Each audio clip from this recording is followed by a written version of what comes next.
to the Rodney Perry Show. I'm Rodney Perry, and here on the show, we like to bring you personal information and the latest updates on Hollywood's hot list. Today, we have a great show for you, but first, it's my time. That's right, I'm here to let y'all know that, first of all, I love the ladies, especially y'all single ladies. But why is it that the single ladies got to be the loudest people in the club? Single women, I always got to let you know how single she is. Woo, I'm single. What you look at me, single. Yeah, you single till you go home in that lonely apartment. Then you be like, Lord, send me a man. This is the Rodney Perry Show, and we about to get it started. Stay tuned. I'll be right back. Rodney Perry, man. I'm spitting.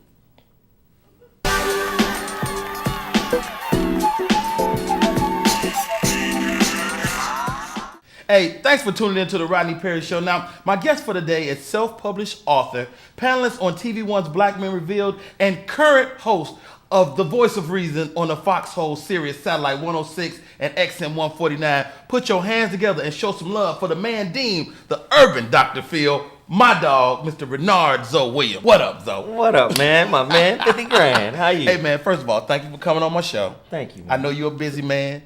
You got so much going on, and I just want to first of all say, you're one of the smartest people I know. Damn, that's a hell of a compliment. You're a genius, dog. I appreciate it. And I don't think y'all know what I'm saying. This dude is really, if anything you want to know about, like I'm one of the people, I consider myself a Renaissance man. I know a little bit about everything. If I know a little bit, Zoe know a lot. Now, what I do know about you is that you are an A&R executive. Yes, sir. Tell me about, first of all, what is an A&R? A&R is artist and repertoire. Mm-hmm. It's the guys who go out and find the talent for the record companies. Okay. They're the linchpin for the entire company, because if there's no talent, there's no label, there's no records are being sold. So they develop the talent and they get the record deals. Wow. So what are some of the artists that you dealt with? In '94, when I was with Loud Records, Steve Rifkin gave me that job. Thanks, Steve. Big up, Steve. Right. I was working with the Wu-Tang when their first album, when they first came out. Alcoholics. What? Exhibit came on right before I left. It was a great movement back then. Wow. Mobb Deep. Get out of here. Yeah, man. So you had your finger on the pulse of hip hop. Oh, no question. No question. So from there, where'd you go? I went to Maverick Records. I went to work for Madonna. Get out of here. No question. So is it a chick named Madonna from Compton or Madonna? The Madonna. Get out of here. Yes. Was you there when she took them pictures with Big Daddy Kane? No, I got there right after that. She was an interesting little cookie. Now, that was one part of your life. Now, you're a writer. Yeah. Self-published writer. When did you know you had been bitten by the writing bug? You know what's crazy? During the music thing, I met old school rapper Kool Moe Dee. Okay. And how you like me now? Right? And dude told me, he was like, man, you have some really, really interesting thoughts about relationship and religion and society. You should write a book. Wow. And he pressed me on it for called you on it. Just called me and said, dude, you're wasting all of this information. Wow. Put it together, consolidate it, and create a book. And I did that. And the name of the book is? The Rebirth of Seeds. The Rebirth of Seeds. Now, yes. This book is about relationship. It is. So, I mean, what makes you an expert? Failure. I'm like the Hancock. I'm an expert too then. Right, exactly. We all are to some degree. I'm like the Hancock of relationships. Okay. A lot of people don't acknowledge or pay attention to their contribution to the failure of their relationships. Wow. So what I did was I kept almost like a mental journal, and I started to write down the different things that I did, that I was responsible for. Not blaming anyone else. No. What did you do? Relationship is a mirror. Okay. So any foolishness that was coming out of the relationship back to me, I recognized was a reflection of me. Wow. So I had to start being accountable for I want to that. apologize to all women I've been reflecting on all these years. I am wrong.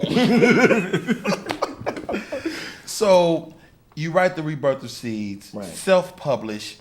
That's got to be a huge undertaking. It was. To decide to publish it yourself. Yes, it was a struggle.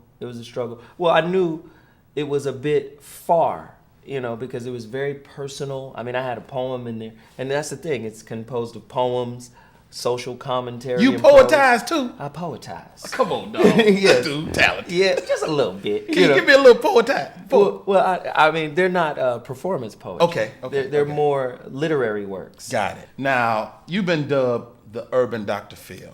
Unfortunately, yes. Who did that? All the people at Sirius and XM Radio. Okay. Because they thought, okay, Zoe has some pretty distinct insights on relationship, and we don't have a black Dr. Phil. Got it. So he could fill that role. He's like urban, he's like street, he's hip hop. Right. But he's insightful. Urban Dr. Phil. And I'm sure you're smarter than him. Oh, let's not attack Dr. Phil. Let's not attack Dr. Phil. Why not hip hop Deepak Chopra? Why not? Why not? That. I'll take it. I like that. Let's talk about Sirius. I mean, you're over there. You got the show, The Voice of Reason, Hot Show, Jamie Foxx, Foxhole. Yes. How did that come about? Man, barely. It barely came about. Barely? Yeah, because me and Jamie didn't hit it off in the Really? beginning. Yeah, we didn't hit it off. I didn't know that. No. Tell me about that. Well, I'm real good friends with Marcus King, which is Jamie's management. Part of his management, and me and Marcus met on the basketball court. So y'all balling out. I told you, basketball's my religion. That's what you do. Exactly. So we met on the basketball court and got into a couple of fights with each other. You and Marcus King? Yeah. Get out of here. But that's how you gain respect on the court. You got to put your hands on I somebody. had the head buddy. Sometimes you got to put your hands on somebody. Exactly. So after a while, my perspective started to come out on the court. Okay. And from that, Marcus and Greg Shelton, which is an associate of Marcus King, was like, let's put the brother on Black Men Revealed. Okay. And that's how I did the Black Men Revealed on thing. TV1. And I did that 2 years running. And then after that, they put me on Speedy's Comedy Corner. Which is one of the staples at the Foxhole. One of the staples. And I was supposed to be the voice of reason. I'm acting like, show. First of all, I'm sorry. I said I wouldn't BS my audience ever. I'm also on Speedy's Comedy Corner. Exactly. And Zoe and I grew together on this show, but you were always a stand-up. And you kind of gave us, like, for lack of a better word, smartness. Oh, I appreciate it. Smartness. Yeah. Yes. And so what was the conversation like when they say, we want to give you a show? It was, you need to do what you do when you converse with people about relationships. You need to do that on the radio.